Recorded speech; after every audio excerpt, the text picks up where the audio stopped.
apologize in advance. All right, well, I'm showing 3:31, 1 minute past. Here's Jeremy. And we're just missing Ethan, but I think we should continue so we can stay on time. So are we set? I'm assuming we're recording this meeting? Yeah, the city is recording the meeting. Okay. All right, somebody hit the record button and away we go, right? Okay. So first, I'll call the meeting to order at 3:31. Please join me in the Pledge of Allegiance. I pledge allegiance to the flag, everybody know, of the United States of America and to the republic for which it stands, one nation, under God, indivisible, with liberty and justice for all. Thank you. Item B is a consent agenda and public comment. So the agenda and board packet was circulated last week. Is there any additions to the agenda? Hearing none. Were there any changes, any issues with the meeting minutes? Hearing none. A motion to approve the consent agenda as submitted. So moved, chat. Thank you. Is there a second? I second. Thank you. All those in favor by saying aye. Aye. Next, item 2, citizens' comments. Are there any citizens to be heard? Any citizens? Okay, hearing none. We'll go on to section C of our agenda, which is the financial report. Hello. Oh, yes, thank you. So in your packet, you have the profit and loss, the balance sheet, and the check detail. On the profit and loss, we were showing that January ended with negative $6,040.55. That was mostly us having paused cutting checks or dispersing any checks halfway through December, and then waiting until we were done wrapping up the year-end stuff. We ended up dispersing the checks, which you'll see was kind of an extensive list there on our checklist for January and half of December, while we are still in the process of manually entering all of those year-end transactions in Blackbaud through January, and then I will expect that you will see the updated reports from Blackbaud at our next board meeting. Yay.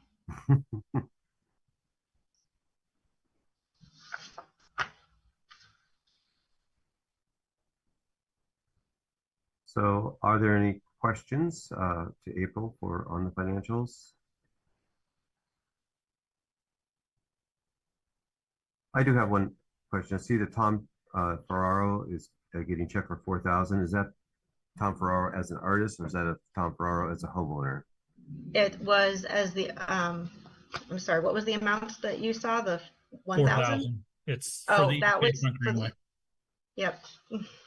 Part of the Looking Glass project. He's having installments paid in 4,000 increments. Okay, great. And that's part of the Greenway Trail project. Yes. Okay, all right, thank you. He's worth every penny. All right, any other questions on the financials? Hearing none, is there a motion to accept the financial reports as presented? So moved. Is there a second? Second, Kevin Nelson. Thank you, Kevin. Is there all those in favor by saying aye? Aye. Aye. Aye. Thank you very much. On to section D of our agenda, which is the report of the executive director, which also includes the solicitor's report. We have a written solicitor's report in our package. Will our solicitor be present, or? No, Gene sends his apologies for not being able to attend. He had a conflict in court this afternoon, so he provided the memorandum. Kyle and I went over it with him last week. I can walk through it, or if the board has any specific issues, we're just really working through finalizing some of the condemnations from 2022 and some of the other outstanding issues, and working through a lot of the relinquishment agreements associated with those condemnation actions. The one of note, the property on 324 East 22nd Street is scheduled for our Board of View hearing in 2 weeks, March 5th. So yeah, So 2 weeks out, we'll be meeting in the courthouse if we do not come to an agreement with the condomnee at that point or prior to that point to stay off the hearing and enter into a relinquishment agreement.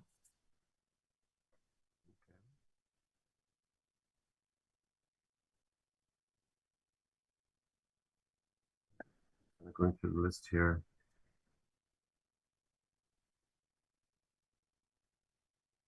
Hey, Chuck, Yes. it's Jeremy. I have a question on the Bob Lee Pogue property. It looks like there's a resolution that's associated with that one. Is that correct? On West 18th Street, 711 West 18th. Yeah. That Yes, is sir. correct, Jeremy. Can you just explain for the board what's going on with that property, I guess, in particular? Yes. So that is one we had. It was pushed for a board of view. We had the view of the property. Excuse me. I'm sorry. We had the view of the property, and then we were scheduled for a board of view hearing. We reached a settlement with Mr. Pogue for $25,000, but we broke it up into a disbursement based upon $18,000 payable to him at the time of signing of the agreement, and then $7,000 if he removes all of his personal contents from the property. And to explain that, he has been using the property as a storage unit for his yard sale finds. So it is severely cluttered, basement to attic, backyard, multiple vehicles. Just so he was supposed to remove that, and since that, he has not done that. And so the issue here is we haven't rendered him any payment at this point because he hasn't signed the agreement. And the resolution for the board is to accept it, deed in lieu of condemnation. And the hope is that Attorney Placidi gets Mr. Pogue to sign the agreement so that we can then file the deed in lieu of condemnation as opposed to going through with the condemnation action. So if he does not sign the agreement, we are going to move forward with requesting the board of view either hear the property or file another motion based upon his failure to sign and just file our just compensation order on the property, which is $18,000. Okay. So just to confirm, we would pay him if he agrees to the settlement, we're going to pay him the $18,000 plus an additional $7,000 whenever he, I guess, and it looks like he has, I'm assuming under the settlement agreement or whatever agreement that he's signing, he's going to have 30 days to clean out the property. If he does that, then we pay an additional $7,000. If we don't, then I assume we don't pay the $7,000. We just get the property subject to all the stuff. Yes, yeah, that's exactly. And we have already secured bids, quotes for the clean out of that property. I believe the lowest on that was $6,700. So that $7,000 would then be paid to a vendor to clean the property. Okay. And it sounds like we have adequate or sufficient funds for that. So Yes. okay. And is there a proposed reuse for this property once acquired? Yes, it is. It's an eligible rehab property. The property in its current condition is once cleaned out would be a viable rehab candidate. It does have off-street parking. It has an alley behind it, a garage, which potentially will have to be demolished, but we won't know until we get all the stuff out of it. But it will be put out for developer proposals for rehabilitation. Okay, great. Thank you.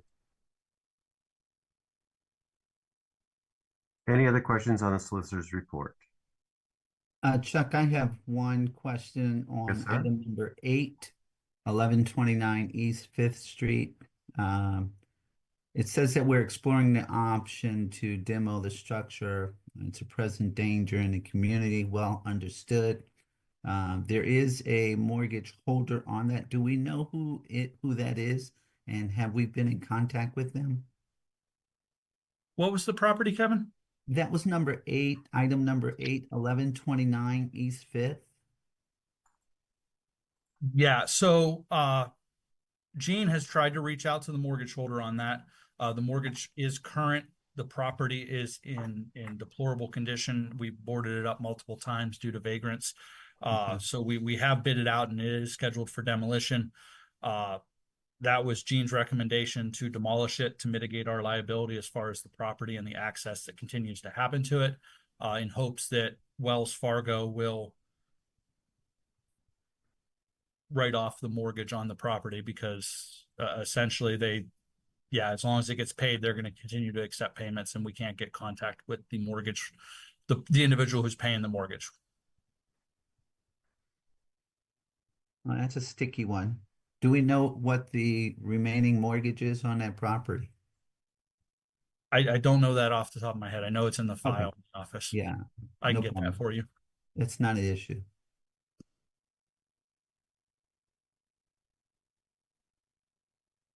Thank you.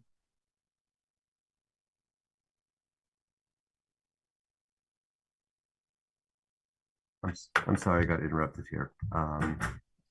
Yeah, I was just looking at the property on Google Maps, and I would agree it's in rough shape, and what looks like the adjoining properties look pretty nice. So that will be a good service to the community. All right, any further questions on the solicitor's report? All right, hearing none, we will move it over and ask Mr. Snippert to give us any updates. General updates. Last week I attended the Infinity budget session. They attended the budget addressed by the governor in Harrisburg, and then met with all of the associated members who have been on all the different delivery teams within Infinity, presented, what's going on. So, that's moving along. I have a meeting scheduled the week after next with Wyatt Schroeder, who is their new housing director, to talk through the housing needs within the city, how the redevelopment authority and essentially the land bank as well are positioned to assist with that. Also, our connection with the Community Land Trust and our work there to help develop and build a land trust within the city of Erie. So I look forward to that conversation. I also appreciate the board allowing us to do this meeting via Zoom today and allowing me to attend as a board member for the Pennsylvania Association of Housing and Redevelopment Agencies. Today we held a very grueling strategic planning session on the status and future of PARA and our vision going into 2027. So a lot of good conversations, a lot of good things to come, and how we're going to work to collaborate with our other practitioners across the state and work together to try to focus on this housing piece and bring resources, and advocate to the governor's office to continue to push for that housing funding that we all know we need. So I appreciate that. And then, the rest of this week, we have the legislative summit for PARA in Harrisburg. So April and I will be attending that tomorrow and Wednesday, and I hope to talk to several of the legislators and other individuals from the Department of Economic and Community Development within the state to see how we can continue to leverage some funding to assist with neighborhood revitalization within the city of Erie. So thank you. So, Aaron, I know that last week or the week before there was a notice to the board regarding at that time it was a short-term freeze of federal funding. Any other federal updates, or has the authority been asked to review DEI policies or anything like that? We have not been asked of anything specifically from the federal government associated with any of our grants. The freeze has been at least temporarily lifted. Access to our ELOCs financial payment system has been reopened. So we did submit a draw once that was reopened, and we are continuing along with negotiations on our recently awarded lead grant. I signed the HUD 1044 the end of last week, which approves our contract with HUD. That was done in hopes that we will continue forward with that, and that money will be able to be untouched by any reappropriation of those funds. So as far as right now, everything is still moving forward. We're still working. Holly's been working with the Office of Lead Hazard Control and Healthy Homes in the negotiation of that budget and the budget narrative. So things are still green light, and we're still moving forward. And if there is any changes, I'll definitely get a memo out to the board once that is known. Yeah, a lot of moving parts, and they seem to move every hour. So Yeah. I'm living DEI right now. As an aside, at Edinburgh, we have over 600 scholarships, and I've got to review each and every one of them for any reference to any of the DEI related. So that's men's sports, women's sports, minorities. Wow. And the threat is withholding federal funding to the university. So be prepared. All right. Thanks, Chuck. Sure, you're welcome. Any questions for Aaron? All right. I see we have a guest, and we welcome Jackie Spry, Drew Whiting, and I just don't and Emily, and I just don't recognize the fellow. That's Cooper Moore. He's our Thank assistant you. at the department. So, Jack, are you our headliner today? I am. We want to call it that. Can you hear me okay? I just want to make sure that you can hear everything. Okay, great. Yes, we're fine. Thank you so much for having us today. As you know, Erie is home to a diverse range of buildings and places with significant architectural history, historical or cultural value, making them eligible for inclusion in the National Register of Historic Places and District. The National Register of Historic Places is the nation's official list of historic and cultural resources and places worthy of recognition.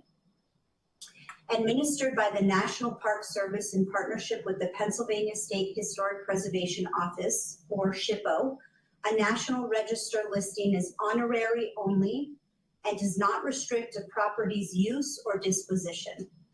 A National Historic District may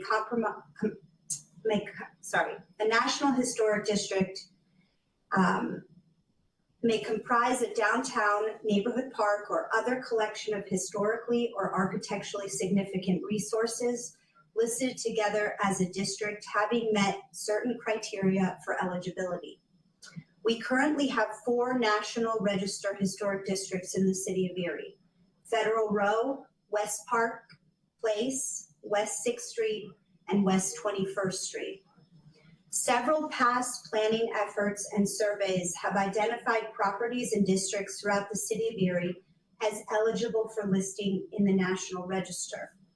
Lower State Street, which was from 3rd Street to 8th Street, is one of those districts identified through past survey work and given an official determination of eligibility, or DOE, from the National Park Service. Working with our regional coordinator at PA SHPO, the city of Erie began meeting with the 2 entities most significantly involved in downtown's real estate development and revitalization. That is, here with me today, Erie Downtown Development Corporation, or EDDC, and Erie Downtown Partnership. That's Drew Whiting with EDDC and Emily Fetchko with Erie Downtown Partnership. We met to discuss the idea of pursuing a National Register nomination for not just Lower State Street, but expanding this nomination to 12th Street. Recognizing that together we can quickly and effectively address the revitalization of downtown, the city's Historic Review Commission, EDDC, and Erie Downtown Partnership are all in full support of this nomination effort, which undoubtedly would spur millions of dollars in economic development and investment within the city's most notable business corridor. Additionally, establishing a National Register Historic District aligns with Erie Refocus, the overarching policy plan for the city of Erie regarding its long-term growth and regeneration, and recently adopted City of Erie Historic Preservation Plan. While economic incentives are one of the main benefits of placing downtown Erie on the National Register, there are many, many other important reasons to do this. I just would like to mention a few today. By listing downtown on the National Register, the city helps preserve its unique historical buildings, architecture, and landmarks that tell the story of our city's development and culture. Tourism. Historic downtown areas often attract tourist interest in exploring the past, which can boost to local businesses, restaurants, and shops. Listing a downtown district on the National Register can bring in more visitors, creating opportunities for growth. Historic designations can raise property values in the area, as they often make the district more desirable to both residents and businesses looking to invest in a historically rich setting. Being listed on the National Register helps protect the downtown area from being demolished or excessively altered. This ensures that the unique architectural styles, materials, and design elements of the district are preserved for future generations. A downtown with a historic designation can serve as a source of pride for residents, offering a tangible connection to the city's past and a stronger sense of identity. Being on the National Register can open up opportunities for federal and state grants aimed at preserving historic properties. Property owners in a designated historic district may be eligible for tax credits to help offset the cost of restoring or maintaining their properties, making it financially easier for them to invest in preservation. Being also listed on the National Register draws attention to the historical significance of the area. This can increase public awareness of the city's history and encourage local residents and visitors to engage with the past, and many, many other reasons for designating. The Erie Downtown Partnership has generously offered $15,000 to support this nomination. I respectfully request $15,000 in matching funds from the Redevelopment Authority of the City of Erie's Historic Building Improvement Grant. The funding will be used to hire a consultant to conduct a National Register of Historic Places nomination for downtown Erie. We have an incredible opportunity here to move this project forward expeditiously. As stated in the Historic Preservation Plan, quote, "The time is now to continue a sense of urgency in promoting Erie's regeneration," end quote. We can do this with historic preservation serving as a needed approach, a tool, if you will, to revitalizing not only our downtown, but also our buildings, our places, and our neighborhoods. So I thank you very much for the opportunity to come here today and request this funding. I wasn't sure if I was going to ask for a vote at this board meeting or to simply present, give the board time to discuss it. I'm happy to answer any questions that you may have at this time.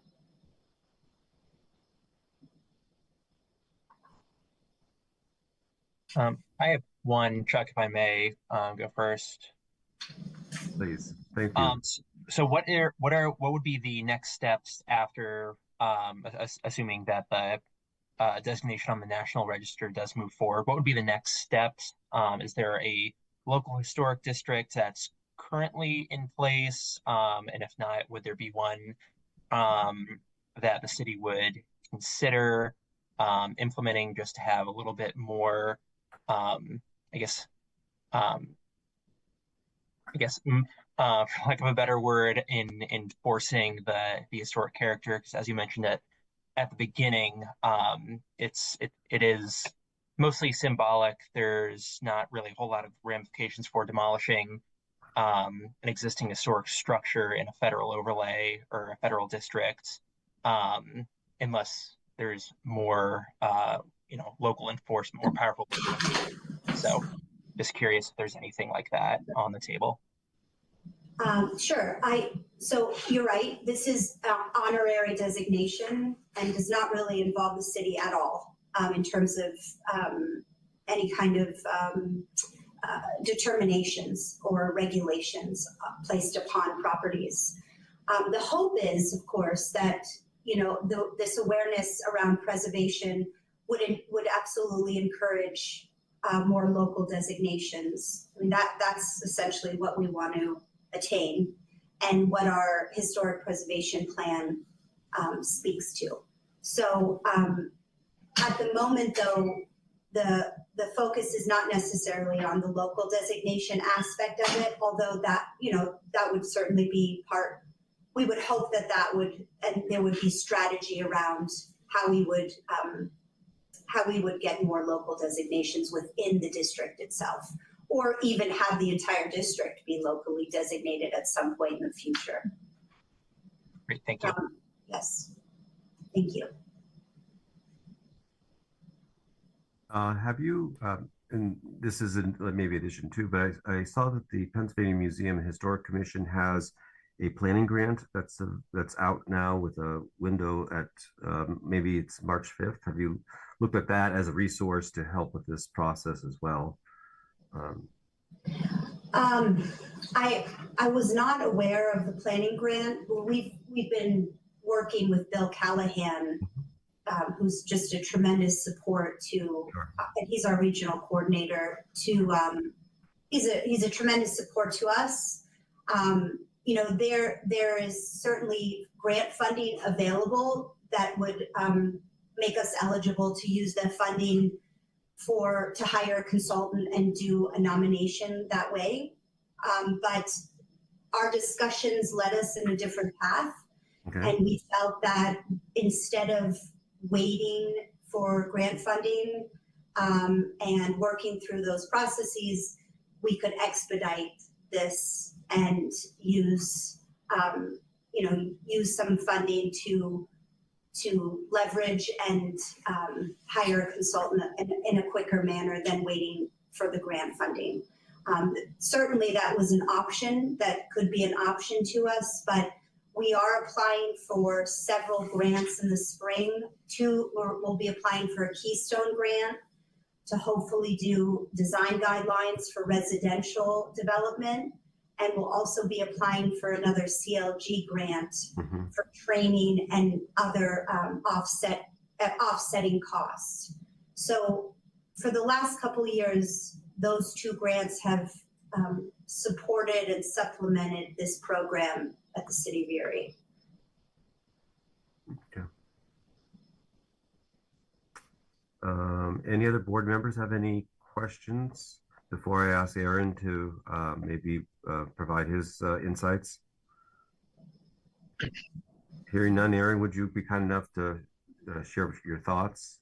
Yeah, no, absolutely. Jackie and I have had many conversations as far as how to best utilize the remaining little over $307,000 left in the historic building improvement grant. You know, certainly we granted out a significant amount of funding to a little over 40 property owners for historic improvements to their property, but how we could best use this and looking at what they've proposed and what we've talked as far as how we could utilize this funding. I think this is a great step forward for the City of Erie, the Historic Review Commission, and the downtown, you know, in general. So I fully support this, and I placed it on the agenda as an action item. So if the board wanted to make a motion today, the possibility was there, or if the board would like to table it for further discussion, that's available as well. But certainly I fully support this, and I think it's a good position for the Redevelopment Authority to support and stand behind the historic work being done within the City of Erie.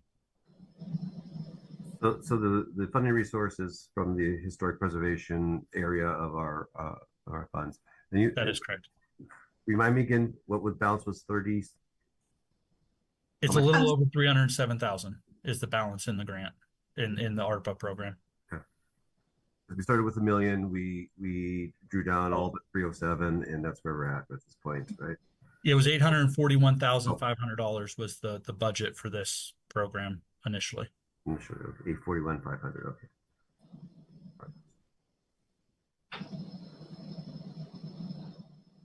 All right. Well, we have a presentation. We have questions answered or asked. Is there a motion? I'll call for the motion. Is there a motion to grant $15,000 out of the ARPA funds for this project, or is there a motion? Amen. We have a motion. Is there a second? I second the motion. Okay, we have a motion, a second. Time for discussion. Any further discussion on this request? Hearing none, I'll call for the vote. All those in favor signify by saying aye. Aye. Aye. Aye. Any nays? Any abstains? Motion passed unanimously. Congratulations. Thank you, everybody, for coming in.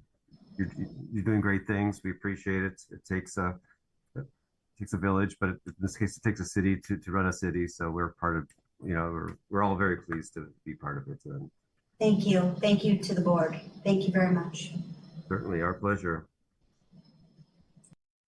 All right. Moving on to our housing rehabilitation report. Do you guys want to hang around? You're welcome to, or do you want to cruise off? It's up to you. I talked to Jackie and company. Yes, no, I thank you. We're going to sign off if that's Okay. all right. Thank you. That's perfectly fine. It's not rude Thanks, whatsoever. everyone. It Okay. sounds like you guys better get to work. So, Thank you. our Thank you pleasure. again. Thank you. All right, bye-bye. Take care.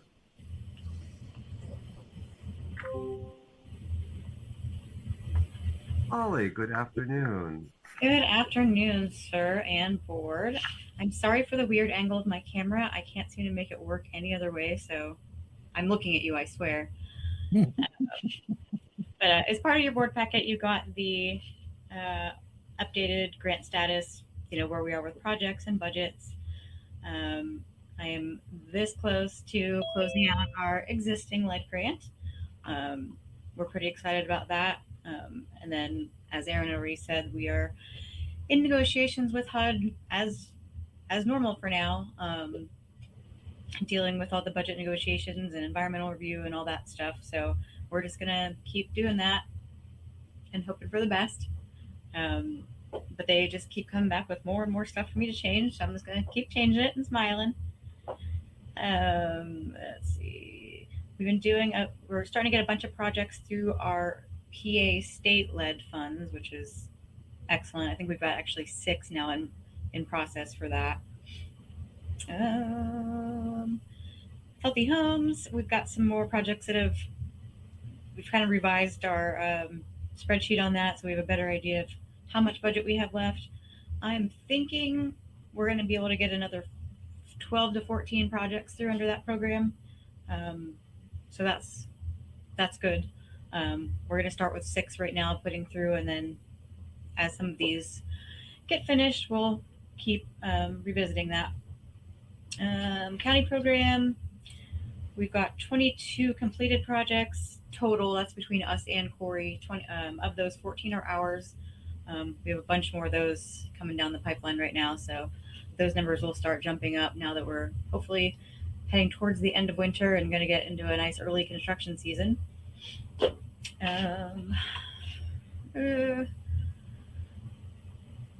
Last. I'm trying to see what Aaron didn't already cover. We did host another RRP training class in cooperations with our partner at ECAT. 13 new Erie residents achieved certification at that class, so that's really great news. We just awarded contracts for our newest contracts for both a lead abatement trainer, and a lead analysis laboratory. So now that those are placed, we'll start working on scheduling some more of these classes. The partnership with ECAT is going very well. And eventually we want to, I think, grow this where we're, really having more of a cooperative program with them where, maybe we can start getting some of their students out job shadowing with contractors, things like that. Or even with our inspectors, if they're interested in housing inspection or risk assessment. So I think that's kind of where we're trying to head with that eventually. I passed my lead abatement supervisor exam, and I take my risk assessor exam in 2 weeks, which is not nerve-wracking at all. And Aaron, Pat, Dave, and Luann just took their lead risk assessor refresher, so they are all set up, and Dave just took his supervisor refresher. So everybody here is all nice and certified. Aaron and I will be presenting on our recently submitted CDBG 2025 application. So if that is awarded, it will all be allocated as match for the new lead grant. So I think that's pretty much it. The only thing I would mention is Tracy and Kendra and I, they're kind of the community outreach stuff. We have been in talks with Katie Bull of UPMC Health Plan and Daria Devlin from the Build program regarding the new UPMC Community Center. They had approached us about possibly utilizing their space for authority operations, so we're still certainly just having conversations about that. We did get to see the facility. I don't know if Aaron's gotten to go yet, but we'd like to get him in there to see it and talk a little more internally. But it's a neat opportunity. It could be something unique to offer that community, and we'll keep you posted. Ollie, did you want to touch on your work with the Lead Free Promise Project? Sure. Which parts? Give them a So high-level overview. okay. So Lead Free Promise Project, if you guys aren't familiar, it is a coalition statewide of people who work like us in redevelopment authorities, housing authorities. There are legislators, people who work alongside legislators, pediatricians, um, people from every walk of life you can think of that deals with 0 to 5 year olds and has lead poisoning on their radar. We are dedicated to increasing awareness of the dangers of lead in our state, trying, not us as an agency, but some of them are responsible for meeting with legislators, lobbying in Harrisburg. Again, we don't do any of the lobbying, but that's what some of them are able to do to advocate on behalf of these programs. They recently just formed their first board ever. This has been in existence for several years. It predates my time here at the authority, but they'd never had an official board before or funded the way they are now. They did just appoint their first ever board, and I was selected to it. I'm a co-chair of the lead screening committee. I think partly they're impressed with the work we've done with the Erie County Department of Health in terms of getting mobile testing out into the community. We think we're the only ones doing it as of now, and so it is me and then 2 members from the state health department that will be chairing that committee. So that's pretty exciting for us because increasing the rate of testing in our state is one of the biggest priorities that we have as a coalition, and certainly here at the authority as well. So it's pretty exciting for me to be part of. And they also, we're still sort of learning about it. We have a meeting coming up with them. They want to partner with us and the health department. They, along with Children First, had identified the 10 counties in the state who are among the worst for rates of lead poisoning, whose numbers keep going up, those sorts of things. Erie County is one of those identified. We actually went from 10th worst to 6th worst in terms of the lead poisoning rates, which is, it's not unexpected with the age of our housing stock and increasing testing. So it's actually a good thing. So they are launching a pilot where they want to help fill in gaps in communities like ours to help get what we need to make sure we're addressing these problems a little bit more proactively, seeing if there's any tools or resources they can offer us in addition to our funding to help us meet the needs of our community, even better. So hopefully by next month we'll have more to talk about with that, but it could be a neat opportunity to have, some additional outside guidance and support on addressing our lead crisis in Erie County. Thanks, Holly. Mm-hmm. Any questions for Holly? I will always get long-winded when talking about lead, so I'm sorry. No, that's okay. And just, you mentioned potential co-location. Is it at ECAT at 6th and? I'm sorry, I didn't hear you, Chuck. The office space. Office space. Oh, the office space is new, so it's in the ECAT footprint. I don't know the address off the top of my head. 800 block East Avenue. Yeah. Yeah, and it's you can't miss it. It's got a beautiful, big, large mural on the side. Really beautiful front facing, but it's a neat little space. It's got a couple smallish community rooms, and I want to say maybe 4 or 5 little designated office spaces, and then a reception area. So I know they've talked to like the food bank, possibly having some distribution through there. I can't remember all the other ones that they've been working with, but just offering different services right there in the heart of the community to increase accessibility. Correct. So it's a neat space. Definitely reach out to Daria if you're interested in checking it out for yourself. So and it just feels like it's good to be closer to some of the people that we serve, and it feels like it.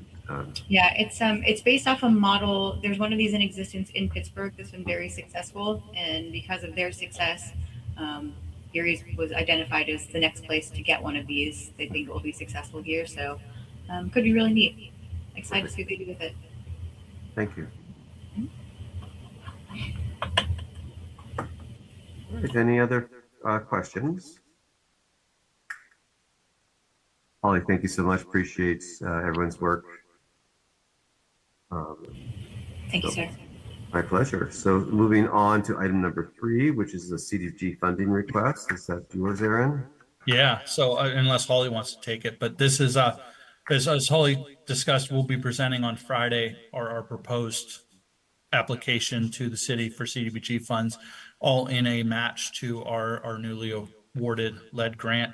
So the submission we put in on January 31st was for 96,000, and the city's match to the lead grant was 96,000 over 4 years. So this is the first of 4 applications for that. This resolution is just more of a housekeeping matter that if we move forward with the city in negotiating the CDBG funds, they will ask for a board resolution. So this will just be on file when that time comes for the city to have. So, and as we'll present on Friday to them, the city has been, good at providing the CDBG match to our lead grants historically, dating back to 2007. So this is just a continuation of the city's support with CDBG funds to lead hazard control. And the city did provide us a written letter of match when we submitted our application. And I believe it was 384,000 total. So as Aaron said, $96,000 a year over 4 years. Good. All right, so you're looking for a motion to accept the resolution as presented? Yes. Would somebody be kind enough to make that motion?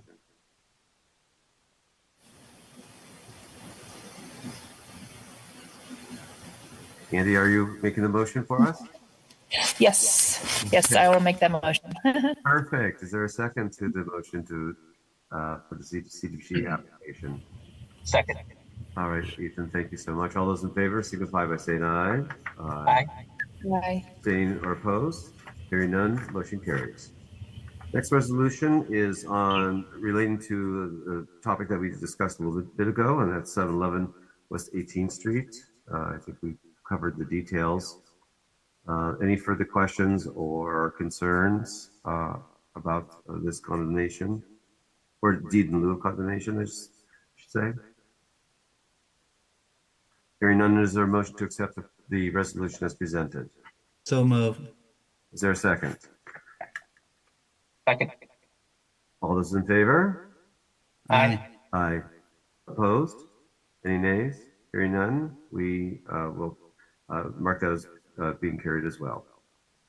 Item number 5 is our audit contract for 2024. It looks like it's a 5-year engagement that we're looking at.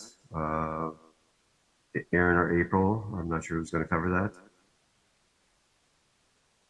All right, yeah. So the resolution, as it says, we received 6 proposals in our RFP asked for auditors for the 2024. So Zulius Koff and Axelrod was the chosen vendor after review of those 6 proposals. This is an agreement for 1 year, renewable for up to 5. We did provide the board with the 5-year breakdown of how the payment structure will gradually increase over the next 5 years as part of this contract. So this would be, like I said, this resolution is for us to enter into a contract with them and move forward with the 2024. And they perform the City of Erie's audit along with multiple redevelopment authorities and other municipal agencies across the state of Pennsylvania. So they're well versed and experienced in audits of our type. I think it was mentioned maybe at another meeting that they have experience with, either housing authority or redevelopment authorities, so they speak our language. Yes, very much so. So our hope is that we will get this completed by June, as has been the hope every year for the past 3 years. So the hope is in June we're presenting you with an audit and financial statements. Great. All right. Any observations, questions, Ethan? Yeah, I'm just curious. I think 12,000 for the financial audit, 4,000 for single audit. That's pretty good, right, for accounting services right now. I'm curious what some of the other quotes that we received with the RFP had for indicative pricing if it got that far.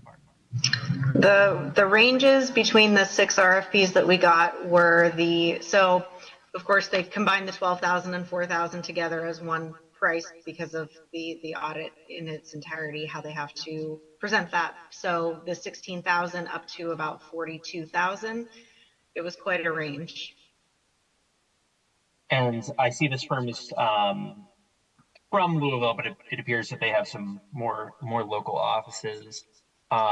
Did we receive a lot of national interest like that, or is this just mainly because the principal office is in Louisville?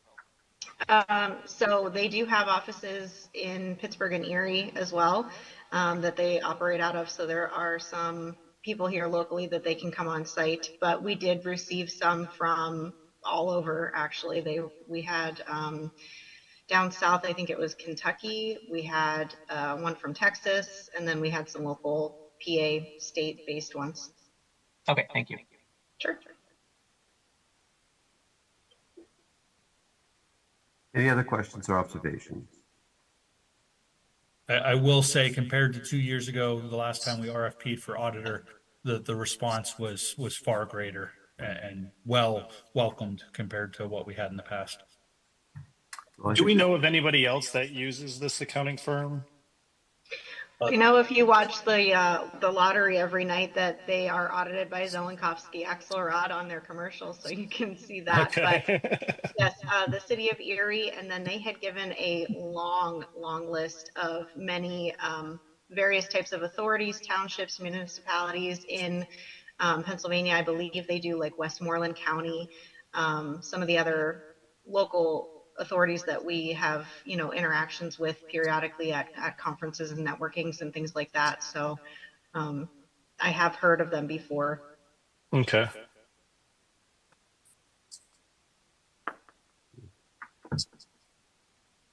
Any other thoughts? Hearing none, I'll call for the motion. Is there a motion to accept the resolution to engage this, I'm not going to try to pronounce them, this particular auditing firm as requested by our administrative staff? I so move, Chair. Is there a second? I'll second. All right, Jeremy, thank you. All those in favor signify by saying aye. Aye. Any opposed or any abstains? Hearing none, motion carries. Thank you.